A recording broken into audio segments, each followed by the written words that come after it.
Hi అండి అందరికీ. ఈరోజు మనం సింపుల్గా వంకాయ ఫ్రై అయితే ఎలా చేయాలో చూద్దాము. ముందుగా ఒక దాంట్లో కొద్దిగా ఆయిల్ వేసి ఆయిల్ హీట్ అయిన తర్వాత దాంట్లో పచ్చెనగపప్పు, అలాగే కొద్దిగా ఆవాలు, కొద్దిగా జీలకర్ర, ఎండుమిరపకాయలు, అలాగే దంచి పెట్టుకున్న వెల్లుల్లిపాయలు కూడా వేసుకుని తాలింపు అంతా కూడా మంచిగా ఫ్రై చేసుకోవాలి.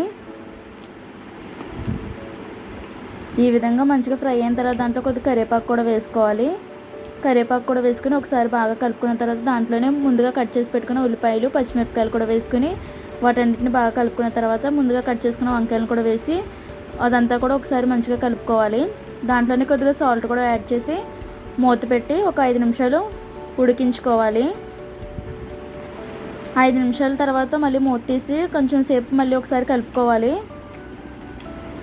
ఈ విధంగా కలుపుకున్న తర్వాత మళ్ళీ మూత పెట్టి ఒక 2 నిమిషాలు ఉడికించిన తర్వాత దాంట్లో కొద్దిగా పసుపు వేసుకోవాలి. పసుపు వేసుకుని ఒకసారి మంచిగా కలుపుకున్న తర్వాత మూత పెట్టి ఒక 2 నిమిషాలు ఉడికించుకోవాలి. 2 నిమిషాలు ఉడికించుకున్న తర్వాత కొద్దిగా కారం కూడా వేసుకుని అదంతా మంచిగా కలుపుకొని మూత పెట్టుకుని కారం పచ్చివాసన పోయేంత వరకు ఉడికించాలి. చాలా సింపుల్ అండి, అలాగే చాలా టేస్టీగా కూడా ఉంటుంది. ఇప్పటివరకు ఎవరైనా ట్రై చేయకపోతే కనుక ఈ విధంగా అయితే ట్రై చేయండి ఒకసారి. దీంట్లోనే కొద్దిగా కొత్తిమీర కూడా వేసుకుంటే అంతే అండి, ఎంతో ఈజీ అండ్ టేస్టీ వంకాయ ఫ్రై అయితే రెడీ అయిపోతుంది. Thanks for watching. ఇంకా మన ఛానల్ ఎవరైతే సబ్స్క్రైబ్ చేయలేదో ప్లీజ్ డూ సబ్స్క్రైబ్.